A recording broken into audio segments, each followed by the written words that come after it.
Have you ever sat down and penciled out like, okay, this is how many companies I've helped raise. This is how much capital I've helped raise. This is how much enterprise value my raises have contributed to. The number that I know is that we've helped people raise about $2 billion so far. $2 billion? Yeah, $2 billion. Wait. Oh, okay. Holy freaking balls. Over what period of time? Since I started, probably 5 years ago, but most of that's been the last 2 years. Have you ever wondered how long investors actually spend looking at your pitch deck? Is it 3 hours? Is it 30 minutes? Try 3 minutes and 37 seconds. That's right. The document you spent weeks perfecting gets less attention than a YouTube short. So how do you make every second count? And who do you turn to help craft the pitch that might decide the fate of your company? Well, my name is Nicholas Haluski, and welcome to another episode of Nickonomics. This is the show for entrepreneurs and wantrepreneurs curious to learn how other businesses work. Over the past 5 years, my companies have generated over $100 million in revenue and created millions of dollars in shareholder value. I've bought, run, and sold dozens of companies in the SMB space with multiple seven-figure exits. My mom always told me there's no such thing as a dumb question, only dumb people. But what she meant by that was that those who don't ask questions are the dumb ones. So on this show, I let my curiosity drive as I interview successful entrepreneurs, asking them to walk me through exactly how their businesses operate. Whether you're an experienced business owner or just starting out, Nickonomics is your place to learn, ask questions, and gain valuable insights you just won't find anywhere else. And on today's episode, we're sitting down with Matt Gore. He's the founder of a company that's turned the art of a pitch deck creation into a seven-figure thriving business. And you'll hear how Matt transformed a late-night favor into that business, why he believes in the power of 12-second slides, and how his team of 7, soon to be 9, have helped companies secure billions in funding. But I'm mainly curious with just one question. How does he do all of that in less than 4 minutes? Let's find out together. Okay, guys, we're going to get back to the show in just 1 second. But first, a message from a sponsor who is me. Oh, it's me because I'm doing the show for free. Listen, I want to give you $100. All you have to do is this. Go to Apple or Spotify. Give me 5 stars. Write a review. Screenshot that review, send it to me, nick@cofounders.com, and you will be entered to win a $100 Amazon gift card. Every 4 episodes, I am going to choose a winner at random, and I'm going to do this 5 times. $500 for 5 stars. I just made that up, and it's what I'm calling it. Please go to Apple or Spotify, leave a review, screenshot it, send it to me, nick@cofounders.com, and you'll be entered to win a $100 Amazon gift card. All right, let's get back to the show. All right, we're in. Matt, first of all, I'm stoked to have you. Second of all, you look freaking fantastic with that exposed brick behind you on that bookshelf. I mean, it's an amazing podcast setup. So do you want to hear how I actually made this podcast setup? Please. Well, first off, the rest of my office looks like a disaster, but this is actually a old shed in my backyard. And I met a guy begging for food outside of a Walmart. And I was like, hey man, I don't have any money for you, but I got some work. Do you want to help me convert my garden shed into an office? And so I ended up becoming friends with this guy. And then it turns out he didn't know anything about construction. So his father-in-law, and we spent 2 weeks building a office that I love. And so anyways, I just found 2 guys outside of Walmart and we had a blast building this thing. So anyways. That's freaking awesome. Yeah. So he knew nothing about construction, but he was a body. His father-in-law knew what he was doing. So Elvis was a pro. But the first guy I found did not know what he's doing. He was a hard worker though. And the combo, so I kind of GC'd the project. And there were a couple of times when I saw him mixing concrete, not in a wheelbarrow or anything, but just on the concrete pad. And I was like, I have zero idea what you're doing. And I don't speak Spanish and didn't speak English, but we figured out how to do it. And the results are beautiful. And they took a lot of pride in their craftsmanship and we had a blast. And so anyways, it was a lot of fun. Dude, that's awesome. Thank you. Yes, that is awesome. Tell Elvis next time you see him that the podcast studio looks amazing. Thank you. If you can. All right, give me, and for those listening, Matt, just a brief explanation in the simplest terms. What is your business and how do you make money? I make pitch decks that help founders raise money. Simple as that. That's a very, very concise explanation. I love it. Keep going. Well, my job is basically to listen to people ramble and then to turn it into polished slides, which means I've done it a lot. So I've gotten pretty good at it. But it also is a problem in my marriage because sometimes my wife will tell me a long story and really she'll be processing out loud. And then I'll come back and summarize it in a sentence, which is my job all day for Yeah. aerospace companies. But when my wife really just wanted to be listened to, not, put through Matt GPT and turned into like a polished phrase, it's not so helpful. Here's a trick. I don't know if you can use it or not use it. I've learned in the beginning when my wife starts, and she does this to me as well, but when she starts like talking to me about something and I can tell it's touching a nerve, I'll ask, is this a conversation you want me to listen, or is this a conversation you want me to fix? And she'll say, listen or fix or whatever. And it just frames how I'm going to respond at the end. So just think about it. That question is next level marriage advice. And I have started implementing it. The problem is I thought that saying back to her what she said was really good active listening. And it turns out that when it's too obvious that I've been cooking on the pithy one-liner while she's been talking, then it doesn't work as well. But wow, men are such idiots. How dare you, Matt? How dare you actively listen and then show her you're actively listening with a quippy one line. It's awesome. How did you get into that? That seems like a very weird, specific thing to get into. Well, I have to give my wife credit for actually starting the business, because the day we got back from our honeymoon, which was just about 3 years ago, I said, goodbye, honey. I'm going to stay up all night making pitch decks for these guys. And she said, no, you're not. You get to have one job, not two jobs. And so she actually encouraged me to quit when she was still in medical school. So she wasn't bringing home any money. And she's like, no, you'll be fine. You'll be able to make enough money. Just do that. So she gets credit for the actual initial push to go full time. Time out. Is your wife a physician? Yes, she's a surgeon in residency right now. Holy crap. What kind of surgeon? Right now, general. She wants to be a pediatric surgeon. Oh my gosh. That means in addition to being the CEO of a small agency, I am a trophy spouse. And so I really try to embrace trophy husbandness. I do a lot of cooking and cleaning. I hosted a party for like 8 doctors on Saturday night, and was like work in the backyard, make the backyard nice, cook the food. You look fantastic. Amazing. Thank you. I tried. You can't be a trophy husband if you're not hitting the gym. And so you got to keep it tight. Oh yeah. But no, she works incredibly hard. And so it's been actually a real blessing because, for instance, this week she's working nights. So if I have to work late, it doesn't cause any marital tension because she's working later. And so that's a nice thing. I think it'll be a real trade-offs when, God willing, we have kids. But right now, it's very much, we're both deep in it. And so we're both in this grind and build phase. And we're really good. She's incredibly supportive and also gets a lot of the stress that I'm under, because when I have a bad day, it's because a client didn't like my PowerPoint slides. When she has a bad day, it's because somebody died on the table. And so anyways, she still takes my job seriously, which is really amazing. Yeah. I used to own a medical practice management company, and we had surgeons that were our clients. So at some point you'll help your wife launch her own business. And I also owned and operated hospice companies for 12 years. Cool. So I used to say the same thing. It's like, if I have a bad day, somebody died, and like in a bad way, because our job is helping people die. So if I'm getting a complaint, it's because like somebody didn't die in a nice manner. Anyways, so I get where she's coming from. That can be a very, very stressful environment. It's incredibly stressful for her, and she's really good at handling it. And it's fun because then one day she'll be stressed. And just last night, I was incredibly stressed about today.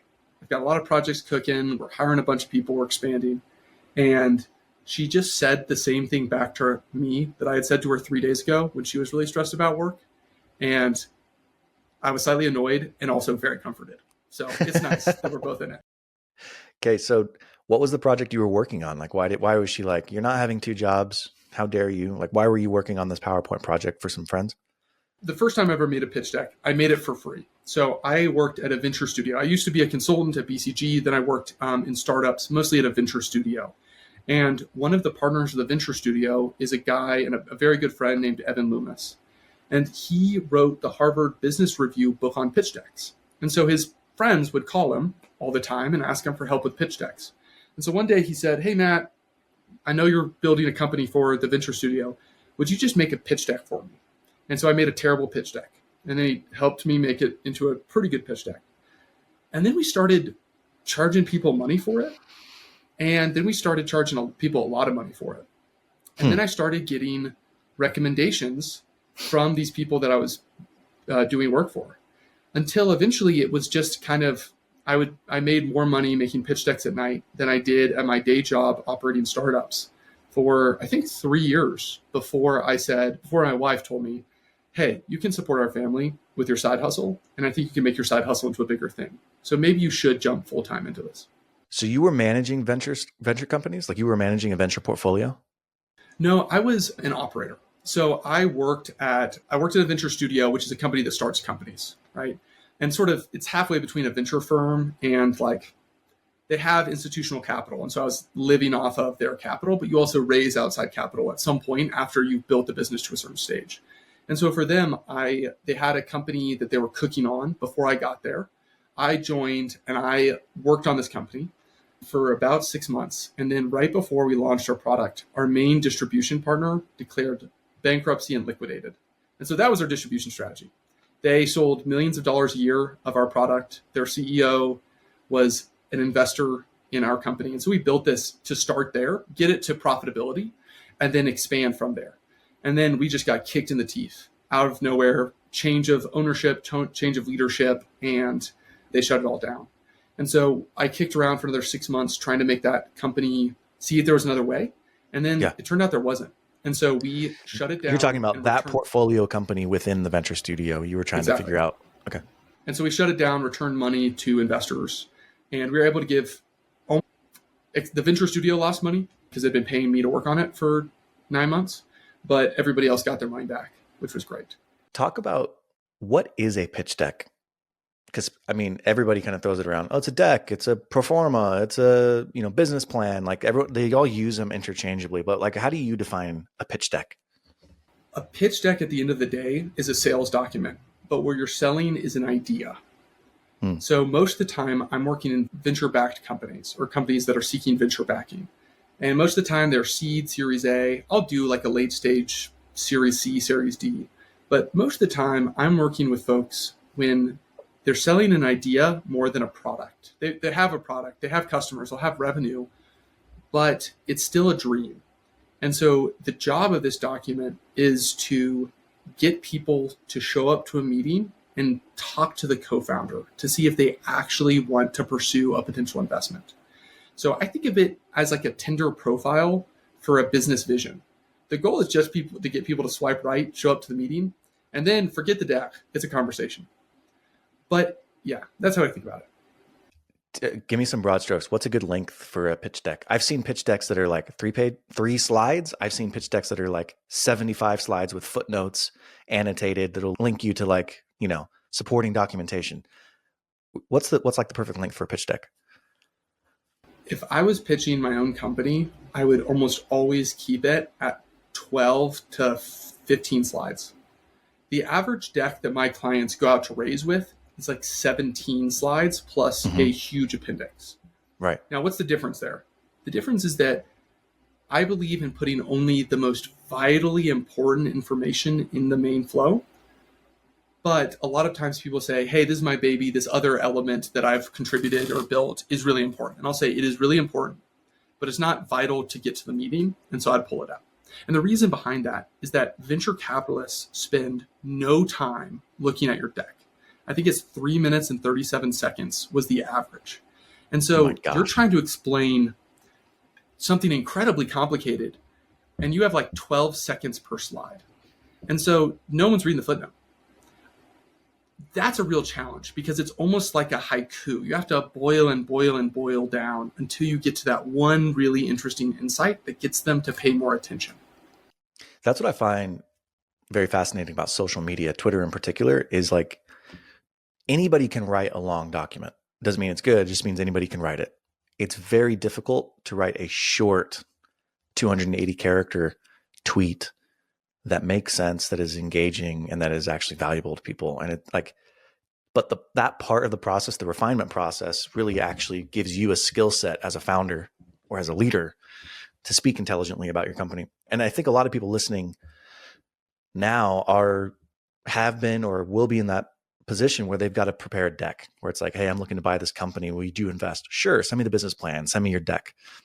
For you, and I know it's different than a venture backed company, but it's still similar in its, I guess, intention, right? It's a sales document. You're trying to get somebody to invest in your company. What do you feel like are the top 2 or 3 or 5, if you have them off the top of your head, mistakes that people make in creating their decks? And first I'll say, anytime there's millions of dollars on the line and somebody wants a PowerPoint, I help those guys.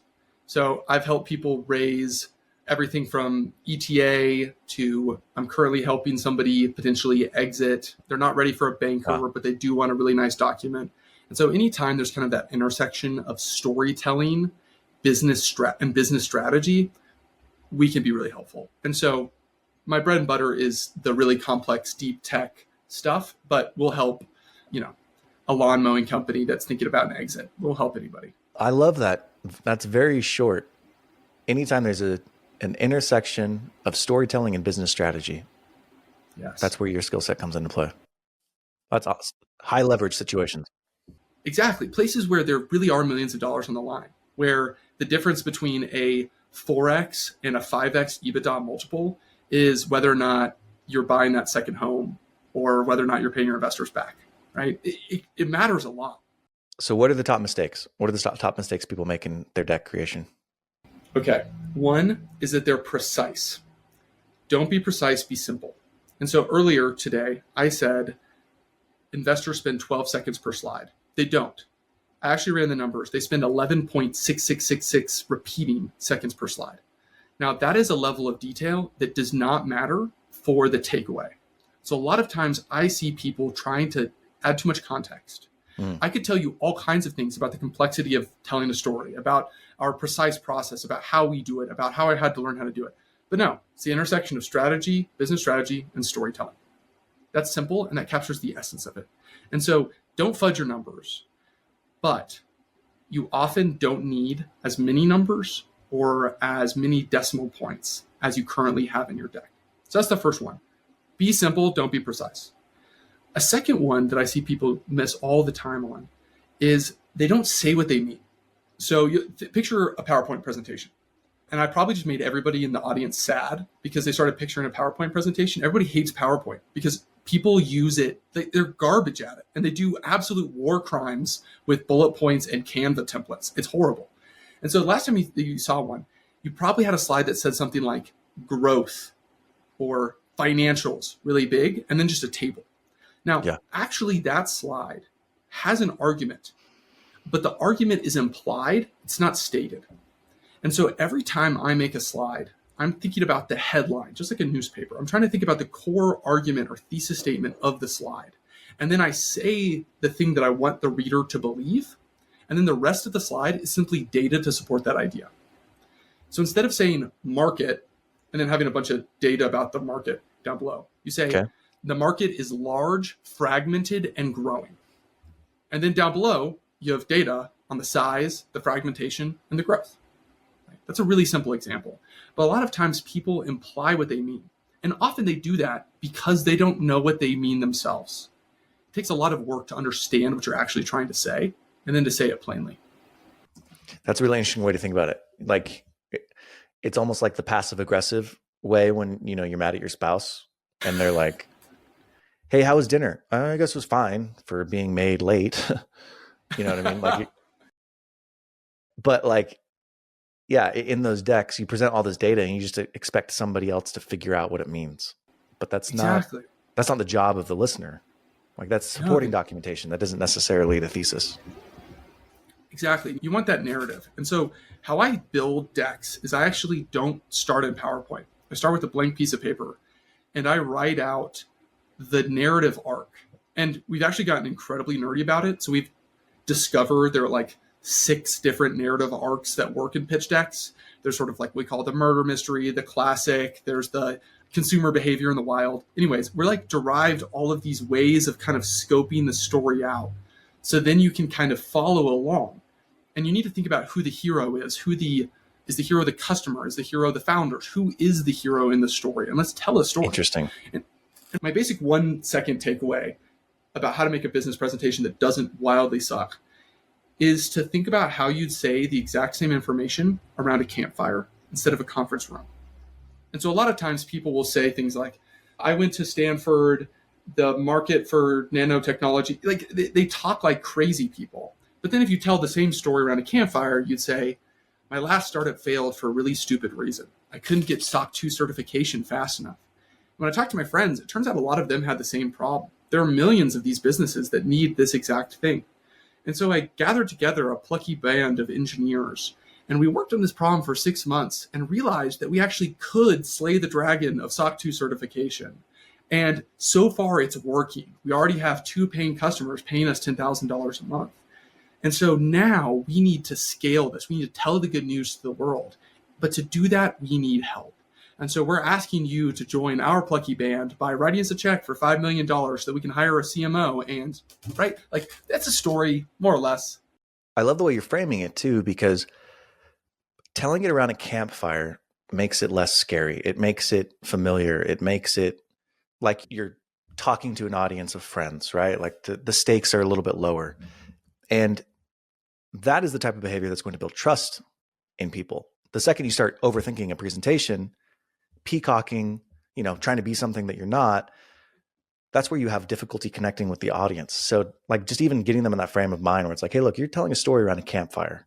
Oh, cool. That just gets somebody naturally in a better place than stressing about how they're going to communicate in a business presentation. I think that's really cool framing. Yeah. And it's just, I don't know, it's just more human, right? Like VCs, bless their hearts, are actually humans. And at the end of the day, humans like pictures more than they like numbers. Right? Okay, and I may not offer VC, but like really think about what's a story that would keep you engaged. And I work with a lot of super technical people, and a third of my clients, 25% of my clients have PhDs. And so a lot of times I tell them, hey, my job is to piss you off by oversimplifying the incredible science that you're doing so that a venture capitalist feels like they understand it. And then once they feel like they understand it, we're going to get you in a room with their PhDs, and then you can both nerd out over all the complexities. But at first, let's get you in the room, right?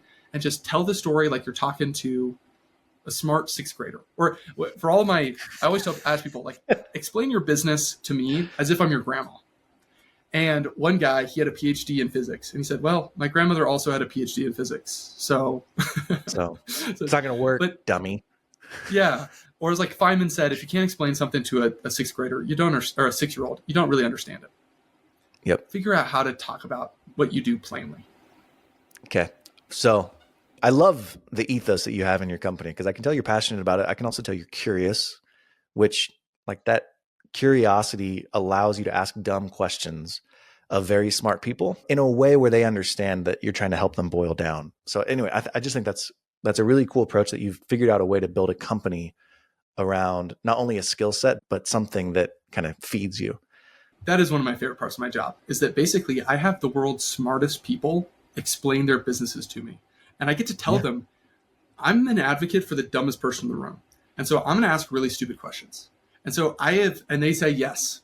So I have just permission from like the top researchers in AI, from a guy who's built 4 top performing service businesses. I could be like, well, how do you actually do your customer management? No, like not like, how do you actually build a relationship with customers? And I can just keep asking them until they tell me the answer. And it's incredible that I get paid by CEOs to ask them incredibly dumb or incredibly invasive questions about their business until I get real insight into their business, and then I can give those insights back to them. That's one of my favorite things to do. And this is like a wacky example, but let's say I'm talking to a pilot and they're like, yeah, so anyways, we fly the plane from here to Seattle. And I'm like, well, how do you fly the plane? And at first they look at me like I'm an idiot. Like, well, I fly the plane. Hello. And I'm like, no. Like, how do you fly the plane? What's the first step? I'm like, oh, okay. So then they start walking me through, and everybody takes things at face value. Not everybody. Lots of people just take a comment that somebody says and they take it for face value and they move on with it, but they never actually understand what that person just said. They didn't actually internalize it. They don't actually understand how things work. because either they're too afraid or they don't care or whatever to say, how does that work? And I don't care looking like an idiot because I'm just curious of what that means. And I could see how you talking to all of these, millions of degrees and brilliant people, they're looking at you sideways many times. Like, what do you mean you don't know what advanced aerodynamics is? You're like, why? I'm a smart sixth grader, but that's about it. I mean, I literally have rocket scientists as clients explaining rocket science to me all the time. That's so And rad. then the crazy thing, though, is that I've started doing this enough where I had a client and I had two clients in similar fields. They were different. They were adjacent markets, but they were similar enough where I could say, hey, actually, here's this other business model to monetize your IP that you haven't thought of. And they're like, whoa, that's actually, can I meet that person and talk to them about it? And because I've done enough of these that now I kind of get it. Okay, guys, we're going to get back to the show in just 1 second. But first, a message from a sponsor who is me. Oh, it's me because I'm doing the show for free. Listen, I want to give you $100. All you have to do is this. Go to Apple or Spotify. Give me 5 stars. Write a review. Screenshot that review. Send it to me, nick@cofounders.com, and you will be entered to win a $100 Amazon gift card. Every 4 episodes, I am going to choose a winner at random, and I'm going to do this 5 times. $500 for 5 stars. I just made that up, and it's what I'm calling it. Please go to Apple or Spotify, leave a review, screenshot it, send it to me, nick@cofounders.com, and you'll be entered to win a $100 Amazon gift card. All right, let's get back to the show. You worked for BCG, Boston Consulting Group. That is one of the top tier consulting companies in the world. And so, like, effectively what you get to do is you get to talk to the smartest people in the world that are building the coolest things. And you've already got that mind where, from a consulting background, you're taking all these disparate things and trying to distill them into an answer for one person. You're a connector. And so, like, you're effectively doing that. Even though your job is to create decks for people, you're also like connecting the dots many times, which I think, anyways, that's fascinating. I think that would be an incredibly fun job. Let me ask you, how does the business function? So, like, how do you get a customer? How do you get a client? I'm hoping to begin getting more clients through things like this, through podcasts, or tomorrow I'm doing a speaking gig for AI Fund, a venture studio, boot camps, that sort of thing. Twitter, okay. You can see my unhinged tweets, that kind of thing. And so that's where about 25% of my business comes from today. Now, 0% of my business came from there 6 months ago. At that point, I had grown for 5 years purely on word of mouth. And so I haven't calculated the exact R naught, I think is the technical epidemiological term. But the question is, for every person who gets infected, every customer I have, how many closed sales or new infected people do I get in the next 12 months? Yeah. And my answer has been about 1.5. So I've grown sort of roughly 50% year over year over the last 3 years since I've been full time. We're about to hit our 3-year anniversary. And that's purely every time we do a project, we get 1.5 new projects based off of that person's recommendations. That's crazy. What is it? Isn't the flu like 0.7? And like anything over 1 is like incredibly contagious? If the whole population will get it if it's over 1. Yeah. Jeez Louise. It's been a while since I've thought about R naught. Yeah. So you're not doing any of the traditional marketing channels. You're not doing pay-per-click. You're not doing SEO. You're not optimizing for any of that stuff at the moment. The first 9 months of my business, I didn't have a website and I didn't have a pitch deck for my own services. It was entirely, Matt's great, go work with Matt. I talk to them. My sales process is entirely asking them questions about their business and then kind of like having ideas with them and jamming with them on the ideas. Yeah. And then people say, oh, he gets it. Let's try it. Tell me, okay, either trailing 12 or projected 12 months for 2024. What's your top line revenue going to be? We're going to finish the year at about $1 million in revenue. 3 years in full time. For not marketing, that's a pretty amazing clip. Are these repeat customers? Or do your customers come in and they churn and you're done with them? So everything's project based. And so I do not have that sweet recurring revenue, or I have very little of it. So what I do is entirely project based because people don't need me forever. I do 2-week sprints with people to give them world-class pitch decks, and then they go raise money. Right now I'm building a deck for somebody. I've helped them with their pre-seed and their seed their seed decks, and now I'm sort of doing like a seed extension. So the same client has been very successful and is continuing to build an amazing company, and I help them in a new engagement every time they raise more capital. So that's pretty Interesting. common. Yeah. But I also have these relationships with venture capital firms where whenever their portcos are raising, they'll bring me in. And so the person who's actually paying me is different each time. But the real client is the venture capitalist who knows that their life is going to be a lot easier. Their company is going to be a lot more successful if they raise money and raise it fast. And they know I understand the game. And so they'll bring me in to make the pitch decks for their portfolio companies. How much do you charge per pitch? $5,500 to $25,500. That's a massive range. Well, what? Yeah, it's a range based on how much money they're raising.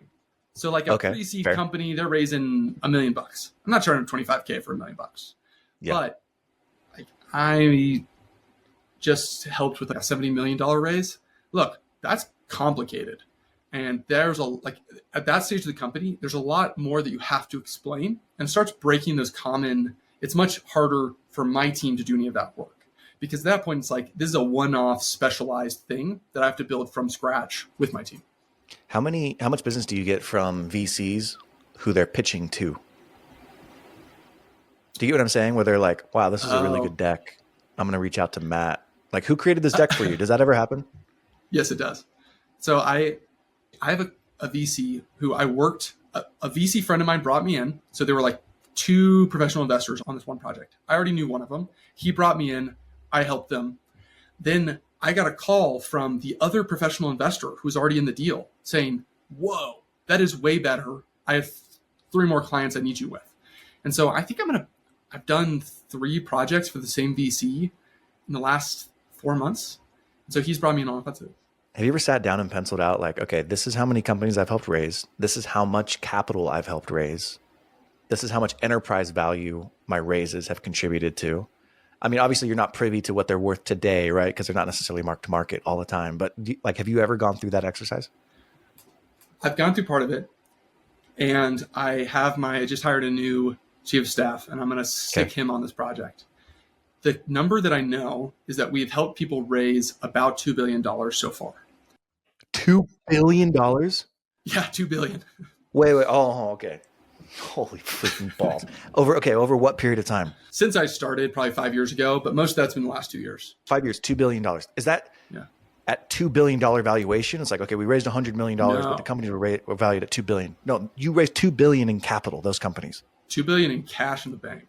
Yeah. Do you have any idea the $2 billion, what the enterprise value of those companies were at the time of the raise? No idea. But I mean, just I can think about one company, they're raising at less than $250 million valuation, raising another 70 to 100 that helped them with. And so these are some of these guys are huge companies. And you get to talk to the CEO, the CFO, the chief investment officer, like the chief operating officer, their investment team, their advisory board. Like, you get to talk to everybody so you can put together the best pitch deck. Sometimes in my meetings, I feel like I would have listened to that as a podcast, where I had 2 guys, and they're 2 of the leading researchers in AI in the world. And I was like, let me ask a really dumb question about RAG again. But like, how does that actually help somebody? And those questions that you like really want to ask, it wasn't Sam Altman, I wish. But like the question you really want to ask those like cutting edge guys, I get to ask them behind the scenes. And they get to be vulnerable because I'm their defense attorney, right? They're like, yeah, this is a problem in the business. And I'm like, okay, let's think about how to fix it. It is ridiculous, the caliber of people that I get to sit with and think through really hard problems with. It is so fun. So this would be hard to do because you can't necessarily prove a counterfactual, but do you think you could go through the process and be like, hey, the companies that I've worked with closed at X%, right? Like 95% of them hit their fundraising goals. It would be interesting to then take those companies and say like, versus the field or the control group that closed at a 75% clip or something like that. Is that something you could do? It is. And it's not fair. It would make me look better than I deserve because I think I don't deserve credit when these guys raise money. Sure. I mean, there's a bit of a selection bias as well. I get that. It's huge selection bias. It would still be just very interesting to be able to say like, this is the percentage. Yeah, my success rate versus the field would be absolutely silly, but that's also because like some of these are already venture-backed companies that the VC is calling me in. So the selection there is selection bias makes it a really hard problem to answer. But here's what I am going to do is I'm going to take a pitch deck for a company that's all out there in the wild. I'm going to change the company slightly so that it's the same quality of deck. In other words, garbage, but that it's just a new company. And then I'm going to build an amazing pitch deck for the exact same idea. And then I'm going to pop up a fake email address and I'm going to email it to like 10,000 professional investors. And I'm going to figure out the response rate and the like open rate, response rate, click-through rate, all of that for a normal deck and an OPTIO deck and try to quantify the difference there. Because I think the difference is going to be gigantic, but I'm going to run the experiment and see. If you put the deck on a web page that's hosted, you will be able to track how long they're on each slide, how long they're on the page, et cetera, and be able to compare the two. That would be a freaking really cool experiment. Yeah. Oh, I'm going to run it. And also, I don't feel bad at all about sending a bunch of VCs an email about a fake company because I know that at most they're going to spend 3.5 minutes looking at it. And so I'm like, nah, y'all can handle this. So you've made a ton of connections, made a ton of contacts. Are you keeping a Rolodex? Like, do you ever keep in the back of your mind, like, hey, at some point I might do something where I need to raise some money. These are good connections. Or has it been more of just like, these are just good people to know and they can mentor me? Do you ever think about those relationships in that context or no? For sure. So I worked for two different guys who are now full-time VCs, and they both are incredibly good at using Airtable as a CRM because no CRM was sufficient for their particular use cases and needs. And so I've studied under some masters of the CRM, and I'm not a master at all. Sorry, can you just define what a CRM is?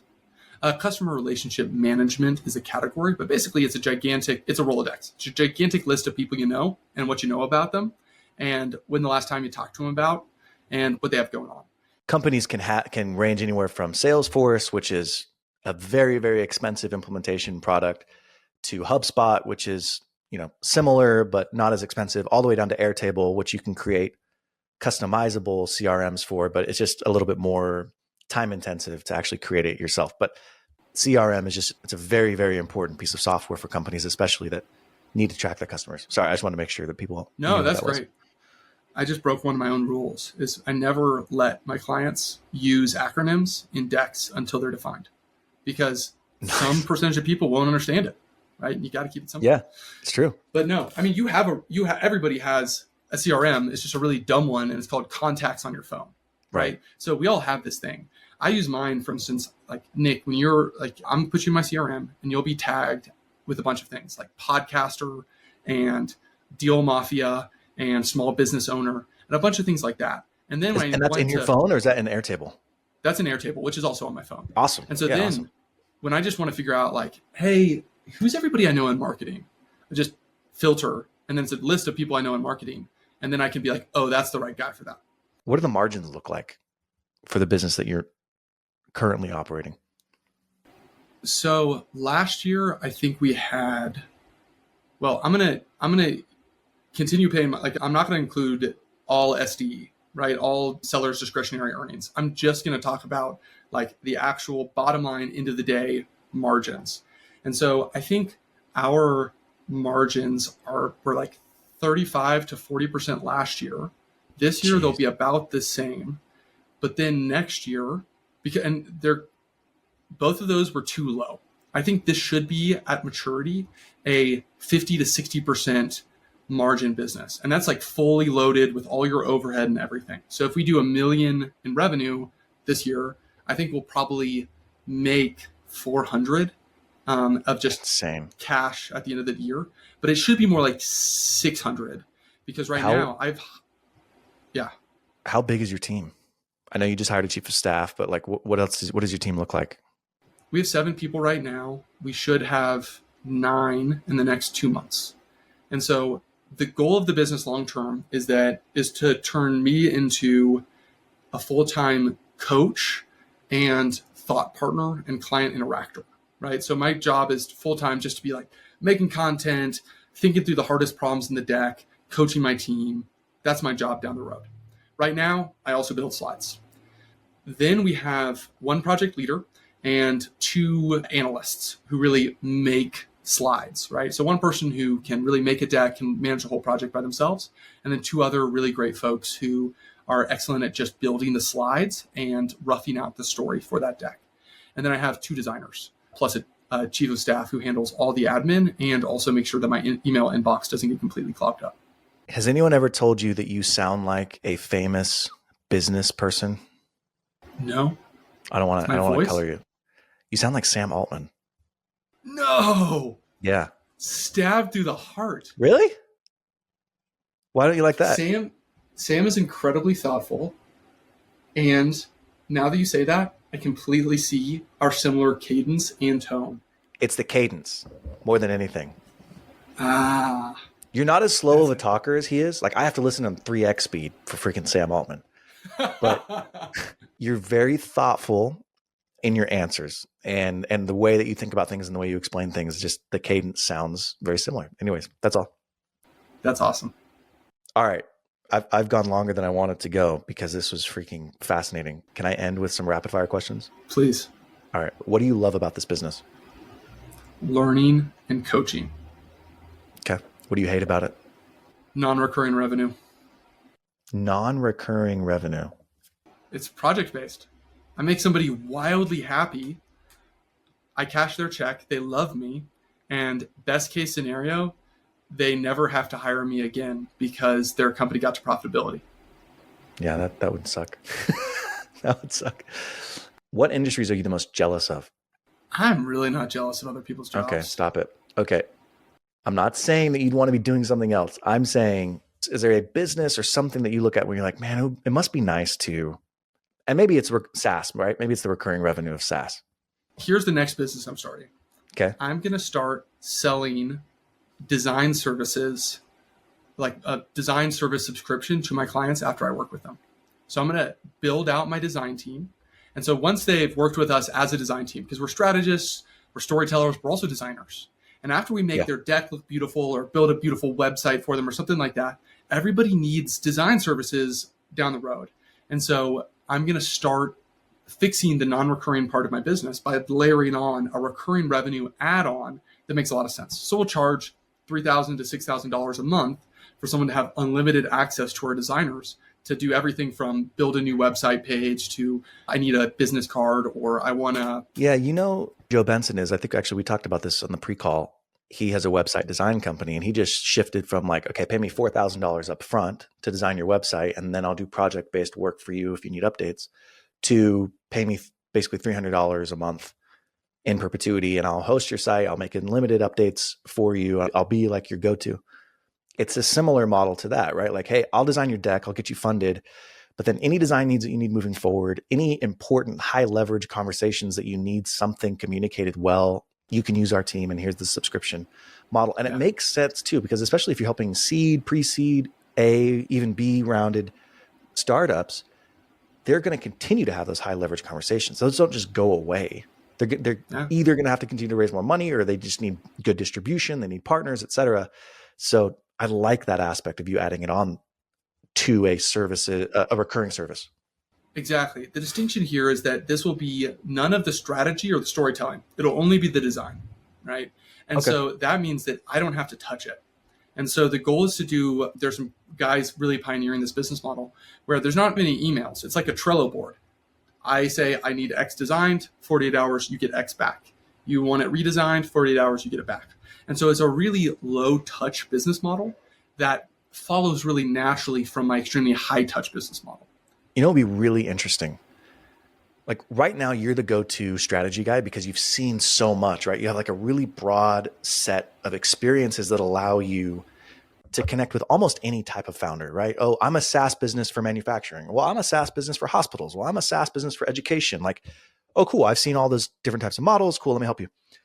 What if, as you grew, you used that Rolodex to essentially build a network of advisors that you could then match with companies where you're like, hey, look, because then that takes you out of having to be the one to go and consult with them. Be like, hey, I'll match you with Brian. He's fantastic. I know he's seen a lot of these type of deals. He'll give you the feedback on your pitch deck. moving forward, right? Or I'll match you with John. He knows international manufacturing, SaaS products really, really well. Let me hook you up, right? Because you're building this Rolodex of people that you know, and you can only scale yourself and your skills so far until you hit a cap for what you can actually like reasonably coach or consult on. That would be a really interesting way to kind of unlock the next level. I don't know if you've ever thought about that. So I think there's a really interesting things there. So today I was talking with a founder, and they have an AI that layers on top of existing EHRs, electronic health record systems, and basically just pulls out the relevant insights, right? It's just a bunch of nasty data, and they just say like, hey, these are the 3 things you need to know. Well, I built a deck for a company that does the same thing on top of police databases. And so I said, oh, I know guys who have done solved the same AI problem in a wildly different field for a wildly different audience. I bet there's a bunch of things that could be really valuable for you two to talk about. Yeah. And so I just send that connection email. Now, I think of that as my long-term value down the road. Is eventually I think all I'll do is I'll just be the guy who is a super connector who just points people to the right people. But I'm also not trying to scale that much. I want to run a $3 million top line business, spitting out $1.5 million or $2 million in cash every year. That I'm You're not far from that. I think I can get there in 5 years. I think I can do it. But where I'm taking wildly good care of all of my employees, my customers are absolutely delighted. Our systems and automations and everything mean that we're doing some of the best work in the world at a really sustainable pace. Because at the end of the day, my wife's a surgeon. And so at the end of the day, if my kid throws a rock at another kid at preschool, I'm the one going and doing that. And so I'm building my company not for scale, not to maximize profit. I'm trying to build a delightful little business that makes the world that really solves a set of problems and that enables me to be a really good dad and husband. Because if I was trying to maximize cash, I wouldn't do this job. But I'm trying to maximize for some other things. Really? What would you do? Oh, I'd absolutely be an investor. Really? Yeah. Oh, 100%. I could call up some of my friends. I also teach a class on venture capital investing. I'm a part-time professor at Texas A&M, which is a blast. But I could almost certainly, I know one guy who runs a private equity firm who's already told me that he'll hire me whenever. And then I would start clipping fees on stuff, clipping fees on big funds. But I'd be miserable. So I don't want to do it. I'm not maximizing. I would hate my life. Yeah. Oh my gosh. No. Oh my gosh. Okay, fair. Last 2 questions. First question is, if you have 2 hours in your day, no family responsibilities, no work responsibilities, what are you obsessed with right now? What are you doing with those 2 hours? Saturday, I did this, and I binge listened to 2 business books while building stuff in my backyard. And so that's what I would do. If I had an extra hour every night, I would be DIYing while absolutely hammering business or history books. What were the books? The books, it was $100 million leads and $100 million offers. It was Hormozy. Great books. My brother, Nolan, who runs his own landscaping business, he said, Matt, you have to listen to these. I know you're going to be annoyed at how much you like them. And that's exactly what happened. I was very annoyed at how insightful they were. It's so annoying. I had the reaction because you want to not like Alex Hormozy. Desperately. You're like, dude, put on a shirt, get the freaking nose strip off your nose. We get it. You're strong. But then you listen to his books and you're like, that makes a lot of sense. He has thought behind what he's putting out and he's annoyingly likable. Exactly. And insightful. And they're great books. They're great books. And I wanted to hate them. And I loved both of them. So yeah, I just crushed 2 of those books on a Saturday. And they're great books for the reason that you said earlier. They're written for a smart 6th grader. Yes. They're not deep, detailed, philosophical books on marketing and philosophy. No, they're very practical. Here's what you should do and why. And here are the stories that I have to support why I was successful. Yes. So I am an incredibly deep nerd. So I read 100 to 200 books a year. I love philosophy. I love the really, really nerdy stuff. And I try to talk like a 6th grader 90% of the time because that's how you communicate well. And so it is really funny for me. My job is just and it's not dumbing it down. It's more work on your end. So it's less work on their end. Because like there's a certain amount of work involved in transferring an idea from your head to somebody else's head. And what I try to do is say, I want the venture capitalist who is paid to think about this to not have to think at all, to make it just smooth that as much as possible. Because someone's going to do that work. It's either you're going to ask your audience to do that work or you're going to do that work for your audience. Yeah, your goal is to get someone to say, oh, that makes sense. Oh, it's just like X, Y, and Z, right? You don't want them to have to think through why something makes sense. They need to understand it on its face through your explanation. So yeah, I like the way that you frame that.